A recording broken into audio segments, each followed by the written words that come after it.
Récentes nouvelles qui nous touchent. Bien, au moment même où le ministre du Travail dépose un projet de loi sur la transparence, les cotisations syndicales, mais la FTQ Construction prend des mesures. Et à la une du journal ce matin, on titre « Fini le party à la FTQ Construction », Mario. C'est le plus grand syndicat de la construction au Québec qui met fin pour de bon aux dépenses d'alcool, aux factures salées de restaurants payées par les cotisations des membres. D'ailleurs, dans une vidéo diffusée sur Facebook, la FTQ Construction s'est engagée à ne plus tolérer les frais injustifiés ou encore inexpliqués. On se souviendra de l'histoire de nos collègues du bureau d'enquête, là. Au cours de l'hiver dernier, des dépenses jugées extrêmement douteuses, des scotch très, très cher payés, des repas bien arrosés et copieux, notamment dans les Laurentides. Et c'est une annonce qui survient au moment où le ministre Jean Boulet a déposé son projet de loi sur la transparence syndicale, un projet de loi qui déplaît fortement aux syndicats. Il y aura d'ailleurs une grande manifestation qui est prévue le 29 novembre prochain. Mais est-ce qu'on peut penser qu'à l'intérieur même, parce que la FTQ, c'est comme une fédération de plusieurs syndicats, que les gens de la construction se sont fait un peu chauffer les oreilles, se faisant dire, bien là, une des raisons ou un des arguments de Jean Boulet, c'est vous autres qui avez donné au ministre l'argument pour nous imposer une loi. Et donc, vous allez vous dépêcher de lui enlever cet argument-là en montrant que c'est un cas réglé chez nous, là. Ben oui, puis on se souviendra aussi de cette vidéo qui avait été publiée par le ministre Boulet sur ses réseaux sociaux, reprenant certaines manchettes dans l'actualité. Ben, celle-ci avait marqué l'imaginaire, là. Je vous parlais des verres de scotch à 55 $, un souper à 2000 $ avec du steak à 88 $. Et ça avait fortement ébranlé, là, d'ailleurs, la FTQ Construction, notamment là, dans la foulée de tout ça. Le directeur général de la FTQ Construction, Éric Boisjoli, avait quitté prématurément son poste pour prendre sa retraite. Selon la firme Raymond Chabot Grant Thornton, qui avait examiné aussi les pratiques du syndicat, il y avait à ce jour une espèce d'absence de politique et de ligne directrice sur les remboursements de dépenses admissibles. Alors, visiblement, il y a un avant et après, là. Ceci dit, le projet de loi du ministre Boulet, ça passera pas comme une lettre à la poste. Non, on peut penser que les organisations syndicales vont combattre ça assez énergiquement. Bon, alors hier, il s'est passé beaucoup de choses hier. Oui, c'est une grosse journée au Parlement. C'est peut-être passé un peu sous votre radar, là, mais je vous résume. Donc, projet de loi déposé hier par le ministre Jean Boulet qui introduit la cotisation syndicale facultative. En clair, ce que ça veut dire, c'est fini les campagnes publicitaires, les recours devant les tribunaux ou la participation à des activités politiques sans que les travailleurs aient donné leur accord là-dessus. Ça va se faire de quelle façon? Est-ce que ce serait, par exemple, une fois par année où on va devoir se prononcer là-dessus en assemblée? Et par vote secret. Par vote secret, avec une espèce de... Oui, et des votes 24 heures pour voter, parce qu'il y a ça aussi dans le projet de loi. Je ne sais pas si ce volet-là, les syndicats vont le combattre aussi, mais le ministre veut des votes plus ouverts, plus discrets, où chacun a du temps pour voter, puis peut voter secret. Là, au moins une fois par année. Ouais. Alors, ça éviterait des mandats un peu comme la FAE avec la loi 21, un mandat qui remonterait à 12 ans passés. On a voté une résolution il y a 12 ans passés, puis sur cette base-là, on dépense de l'argent encore aujourd'hui. On actualiserait ça là, un petit peu. Et les amendes seraient salées pour non-respect de ces règles-là. Ça varierait de 5 000 à 50 000 $. Réaction des syndicats qui ne s'est pas fait tarder, qui ne s'est pas fait attendre. On parle de grave ingérence dans leur autonomie et une façon de les museler. On prépare déjà les contestations judiciaires, Mario. Mais, parce que les syndicats reprochent au gouvernement de s'ingérer dans leur gestion. Et je comprends, on n'aime jamais ça que quelqu'un d'autre se mêle de nos affaires. Mais, si le gouvernement s'en mêlait plus du tout, exemple, peut-être que, mettons, Revenu Québec, on pourrait dire, bien, la retenue des cotisations syndicales, on le fait plus. Puis la déduction d'impôts sur les cotisations syndicales, on l'enlève, parce que présentement, les cotisations syndicales sont déductibles d'impôts. C'est tout un avantage, toute une subvention aux syndicats. Donc là, j'entends pas de syndicats dire au gouvernement, mêle-toi-en plus pantoute, là. Mais, parce que si tu veux que le gouvernement s'en mêle plus, mêle-toi-en plus, gouvernement. Nous autres, on va s'arranger avec nos syndiqués. Ils vont nous faire un chèque, ou ils vont nous faire un transfert bancaire. Ils vont nous 1000 $ de cotisation, là, plus retenu à la source. Ils vont nous l'envoyer, ça sera pas déductible d'impôts.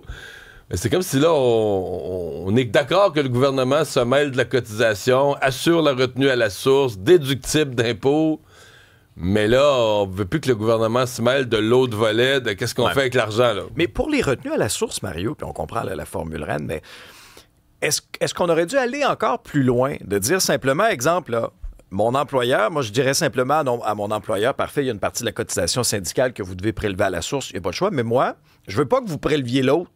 Du tout. Du tout. Puis arrêtez, du tout. Alors là, on n'est pas allé aussi loin que ça. Il y a un pas qu'on n'a pas franchi, là. Ça restera quand même le vote de la majorité en Assemblée. Oui, absolument. Oui, absolument. Mais est-ce qu'on aurait pu la mettre carrément facultative individuellement? Oui, c'est ça. Mais là, t'imagines. Mais là, t'imagines, ouais, c'est ça, exactement. Là. T'imagines la guerre au niveau syndical. Donc, le gouvernement a choisi, disons, une voie mitoyenne. Je comprends. Mitoyenne. On pensait ça quasiment impossible, mais les syndicats de transport en commun de la STM ont gagné. Demain, il y aura aucun service. Rien du tout. Seule exception, Mario, c'est le transport adapté. Pour les personnes handicapées. Sinon, pas d'autobus, pas de métro, demain, pendant 24 heures. Donc, et ce sera pareil les 15 et 16. Oui, c'est ça, parce qu'il y a 3 jours au niveau des chauffeurs d'autobus et de métro, 3 jours de grève. Alors, la première, c'est demain, le samedi 1er novembre, à partir de très tôt le matin jusqu'à dimanche, très tôt le matin aussi.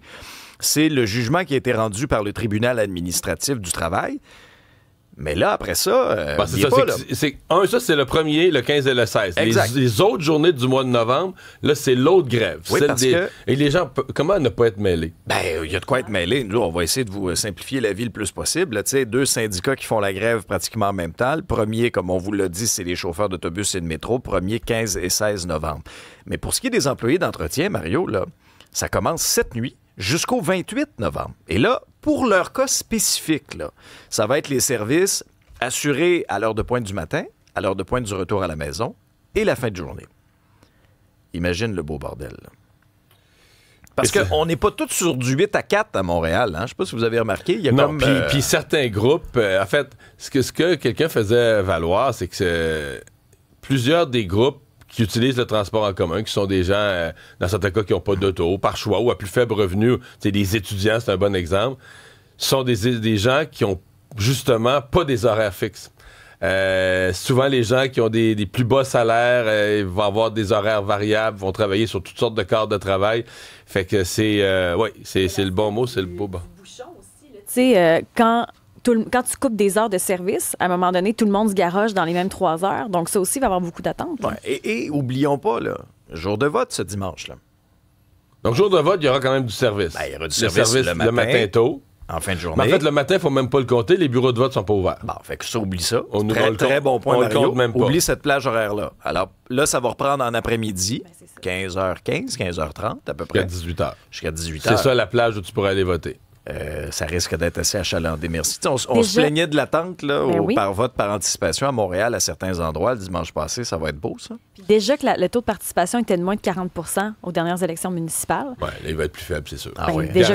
Garanti pour toutes sortes de raisons. La grève des postes, en fait, c'est une grève après l'autre. C'est la grève des postes qui a empêché de faire la liste électorale complète et correcte. Et là, maintenant, c'est le déplacement. Donc, hier, tu nous disais qu'il s'est passé beaucoup de choses à l'Assemblée nationale. Il y a eu aussi cette démission d'un ministre du gouvernement, la loi 2 sur les médecins, là, qui continue de faire des vagues. C'est un vrai coup de tonnerre, là. Lionel Carman, lui-même médecin, on sait que sa conjointe est médecin et sa fille aussi. Il a choisi, d'ailleurs, sa famille. Lionel Carman, qui est un allié de la première heure de François Legault, il avait signé le manifeste pour la fondation de la CAQ. Et 7 ans plus tard, le docteur Carman quitte ses fonctions, va siéger comme indépendant et sa démission donne aussi du poids aux arguments des médecins. Ça lui a été posé à François Legault dans une mêlée de presse quand même assez difficile là, hier. Là. Il était pressé de questions et la meilleure question... Il avait surtout l'air assommé par la nouvelle. Oui, écoute, mettons tu le compares avec les pires sondages. Les matins qu'il y avait des sondages désastreux. Il avait l'air beaucoup plus désarçonné hier par la démission de son ami et de son ministre que n'importe quel mauvais sondage. Là. C'est parce que, tu sais, il y a eu plusieurs démissions là, dans les dernières années, les derniers mois. Là. Bon, Joël Boutin, Pierre Fitzgibbon, Yuri Chassin, Éric Lefebvre, André Laforêt, Pierre Dufour, Maïté Blanchette-Vézina, mais Lionel Carman, c'est un fidèle depuis le début. C'est un poids lourd quand même du gouvernement. Alors, et la meilleure question du point de presse hier, c'était lorsque les collègues journalistes ont demandé à François Legault en disant « Vous avez même pas été capable de convaincre le médecin de votre gouvernement de cette réforme-là. Comment vous allez faire pour convaincre les autres médecins des bienfaits de cette réforme-là? Il y a eu donc petit changement dans l'équipe ministérielle. C'est Sonia Bélanger qui va prendre la responsabilité. Remaniement forcé. Exactement. Sonia Bélanger se retrouve aux services sociaux. Caroline Proulx hérite du ministère de l'Habitation. Et là, ça se poursuit, là, ces menaces des médecins d'exode. Et j'en vois passer sur les réseaux sociaux. Si je me fie aux réseaux sociaux, je veux dire, c'est pas compliqué. À Noël, il n'y a plus un médecin au Québec. Oui, ça règle le cas, il n'y en aura plus. Non, c'est sûr que là, c'est une réaction très vive. Là, on le sent. On sent beaucoup de détresse aussi chez plusieurs médecins. Le gouvernement... Mais la question, je me demande, est-ce que la détresse est causée par la loi 2 ou est causée par... Là, il y a une surenchère. Moi, je lis là, les médecins, puis il y en a qui... Là, c'est comme, au début, c'était 30 après ça, 40 là, ils sont rendus à dire 55 de baisse de revenus. Sincèrement, ça n'arrivera pas. Donc là, on se fait des scénarios de plus en plus catastrophiques. Et je me demande, est-ce qu'il n'y a pas un devoir du gouvernement de mettre un rouleau, de faire des scénarios? Mais c'est parce que moi, j'ai essayé de la lire, la loi. Je l'ai faite lire par d'autres qui connaissent la rémunération des médecins. C'est tellement complexe. Personne n'est capable de dire... Les médecins, ils la prennent comme au minimum. Ils disent, ben là, on nous donne 26 $. Ce ne sera pas 26 $, mais... C'est tellement complexe, la superposition. Mais toi, tu vois un patient, mais là, tu vas avoir tant parce que là, lui, c'est tel type de patient, plus ça de là, plus ça pour le rendez-vous, plus ça pour l'acte. Je pense que même au cabinet de Christian Dubé, ils savent pas exactement combien le médecin va gagner. Mais eux continuent à dire, ben non, mais les médecins, ils perdront pas d'argent. Je veux dire, on va continuer à leur verser, mais personne ne sait. Là, tout le monde est dans l'inconnu le plus total. Il y a ça, mais il y a les menaces de pénalité aussi. Là. Puis l'espèce de surveillance, puis d'avoir quelqu'un qui regarde, qui les observe. Alors ça, c'est sûr que ça déplaît fortement. Il y en a qui parlent que la performance, entre autres, n'est pas seulement causée par le fait qu'ils travaillent moins, parce que ça a été beaucoup dit dans les médias, mais ils disaient, des fois, il manque de secrétaires, parfois il manque de salles. Il y avait ça aussi, l'espèce de système. Ouais, mais comment dire? Tu sais, il faut voir ce qui se peut et ce qui se peut pas. L'hypothèse, là, parce que les médecins prennent pour acquis. Présentement, ils disent, ben là, il a mis Dubé 15 pour la performance. Fait que les médecins disent, ce 15 %-là, le gouvernement va l'économiser. Aucun médecin, aucune région, personne ne va l'atteindre. Mais c'est impossible. Parce que si c'est ça, le gouvernement va avoir l'air complètement ridicule. Tu vois, ça n'arrivera pas, ça. T'sais. C'est sûr qu'il... Fait que... puis les médecins vont s'arranger pour les atteindre, les cibles. Fait que présentement, disons, il y a le choc de la loi, je pense qu'il y a un pessimisme démesuré. Puis d'ailleurs, il reste des négociations à voir d'ici le jour de l'an. Parce qu'il y a des enveloppes non distribuées encore. Il reste des enveloppes. Mais les médecins veulent rien savoir de négocier avec Christian Dubé. Alors, c'est dans ce contexte-là qu'on apprend dans Le Devoir ce matin que le gouvernement se prépare. Santé Québec va appliquer, si nécessaire, un plan de contingence. Christian Dubé, donc, qui a accordé une entrevue au Devoir où il dit essentiellement qu'il serait irresponsable de ne pas être prêt à de possibles départs importants. Là. Dans les chiffres, là, le Collège des médecins a reçu à peu près 200 demandes de médecins qui souhaitent exercer ailleurs au pays. Donc, plusieurs qui vont dans des provinces qui disent aller dans des provinces qui payent moins les médecins que le Québec. Et il ne faut pas oublier le 1-800 Doug Ford. Ouais. Et dans la presse ce matin, est-ce que Doug Ford a été refroidi ou ralenti par les appels de solidarité de François Legault? Pas du tout. Pas trop, non. Pas du tout. La presse, d'ailleurs, dit avoir parlé avec 3 médecins qui ont pu s'entretenir directement avec Doug Ford. Parce que Ford, il dit, moi, mon numéro de cellulaire, il est public, il est sur Internet. Appelez-moi. Et il rappelle. Dans ce cas-ci, on a un exemple d'une radiologiste qui a envoyé un texto à Doug Ford à 19h30 jeudi. Une minute plus tard, son téléphone sonne. C'était Doug Ford. C'est bizarre. C'est pas juste un slogan, là. Il le fait. Là. C'est bizarre un peu quand même, mais enfin. Ouais. Donc, à suivre, mais hier, l'ancienne présidente de l'Ordre des infirmières, Ghislaine Desrosiers, sur les réseaux sociaux, qui était pas tendre avec ce mouvement des médecins, le qualifier, le comparer tous les médecins qui menacent de partir au coup de la Brinks, là, que le Québec s'est fait faire. C'était assez dur. Mais je pense qu'il y a un certain appel au calme. Avant de quitter tous tes patients et de quitter le Québec, attendons peut-être un peu de faire tous les calculs. À mon avis, les pertes financières seront pas... je dis pas que la loi est agréable, mais à mon avis, les pertes financières seront pas du tout de l'ordre de ce que certains craignent quand ils lisent la loi le premier niveau. Bon, port de signes religieux dans les écoles, ce sera fini parce que présentement, c'était interdit pour les enseignants, mais pour les éducatrices, c'est encore permis. Oui, dans ce cas-ci, c'est terminé. Interdit aux éducatrices en service de garde nouvellement embauchés d'afficher leur foi. Les élèves devront aussi fréquenter l'école à visage découvert. Et l'adoption de ce projet de loi-là vise à renforcer la laïcité dans le réseau scolaire du Québec.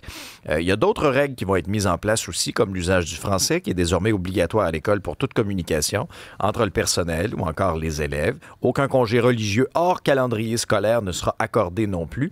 C'est un projet de loi initialement déposé par Bernard Drinville quand il était ministre de l'Éducation.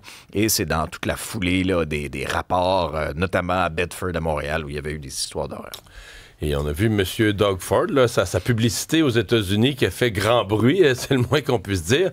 Mais là, les premiers ministres des provinces s'impatientent là, quant à la négociation avec les Américains. C'est ce qu'on peut lire dans le Globe and Mail ce matin, où plusieurs premiers ministres demandent à Mark Carney de tenir une rencontre pour les informer de l'état de la négociation commerciale avec les États-Unis en disant, le public a besoin de plus d'informations de la part du fédéral. Là-dessus, il y a le premier ministre du Manitoba, le premier ministre de l'Ontario, Doug Ford, qui disent entre autres qu'il est grand temps que M. Carney tienne cette rencontre des premiers ministres. Et ça, c'est appuyé aussi par les premiers ministres de la Colombie-Britannique, du Nouveau-Brunswick et de la Nouvelle-Écosse. On sait qu'il n'a pas, M. Carney, encore donné suite à cette demande-là. Une petite visioconférence pour dire ça va mal. Ça va mal. C'est assez, non? Bon, reprise de Thriller. Bon, on sait qu'à l'Halloween, il y a 2 chansons qui jouent constamment. Il y a Ghostbusters puis il y a Thriller de Michael Jackson. Irma a repris cette chanson-là l'année passée. Elle, c'est son idole depuis qu'elle a 5 ans. Elle a voulu reprendre en version acoustique. Et cette année, ce qu'elle a fait, c'est qu'elle a ajouté la chorégraphie autour d'elle et sa guitare et ça donne un joli résultat. 'Cause it's a thriller, thriller night, and who's gonna save you from the beast about to strike? You know it's thriller, thriller night. You're fighting for your love inside a killer thriller. Très bon, en plus, ça touche pas aux enfants. Non, mais c'est pour ça, c'est la seule façon que j'aurais pu te jouer Thriller aujourd'hui. Je la joue plus, cette chanson-là. Tu te remarques que je fais comme ça, je veux pas partir une controverse. Non, je comprends ça. Moi, je la joue plus, honnêtement, je ne l'écoute plus, mais quand c'est elle, je me dis, peut-être qu'il y a une seconde vie à cette histoire.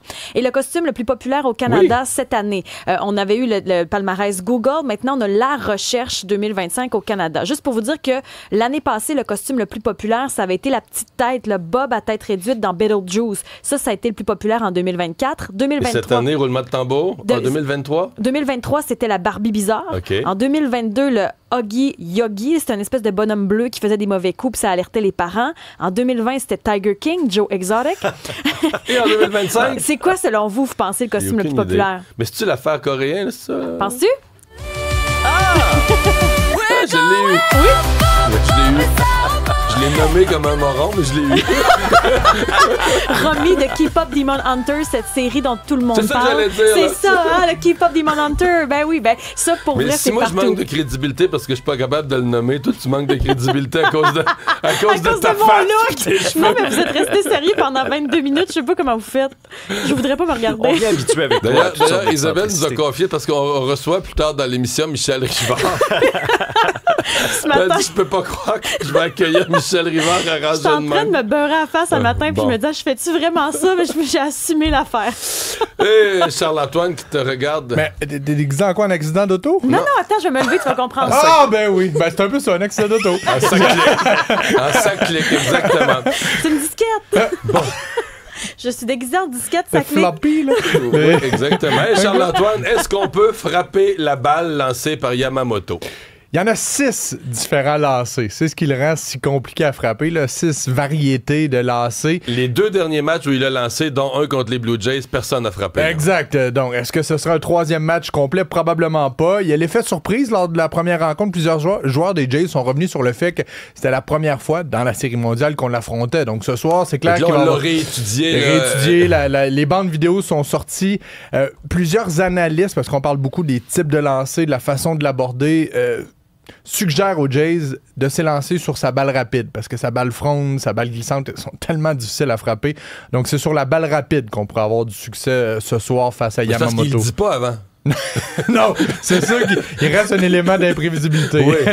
C'est Kevin Gausman qui sera de l'autre côté, mais je suis allé faire une petite mise à jour parce que je sais que tu as regardé tout au long de la semaine. Ce matin, le billet le moins cher disponible pour ce soir, 1554 $ canadiens. T'es dans le le parking, billet. Mais là, t'es je dans le comprends stationnement. Honnêtement, t'as un pied dans le parking parce que c'est admission générale. Oups.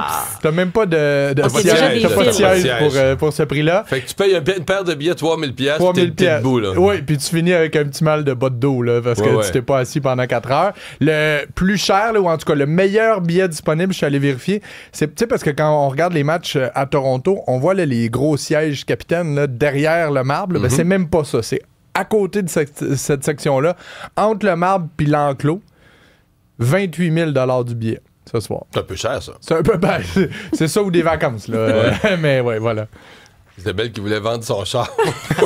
là, t'arrives plus Là, pas, vraiment, là, j'arrive t'arrives plus. plus Tu Pas vends en tout, ton il va falloir char, que je ton vende bateau, quelques ton accessoires. Winnebago. Mais là, Charles-Antoine, toi, t'es déguisé en quoi pour l'Halloween? Je suis déguisé en gars qui a hâte à demain.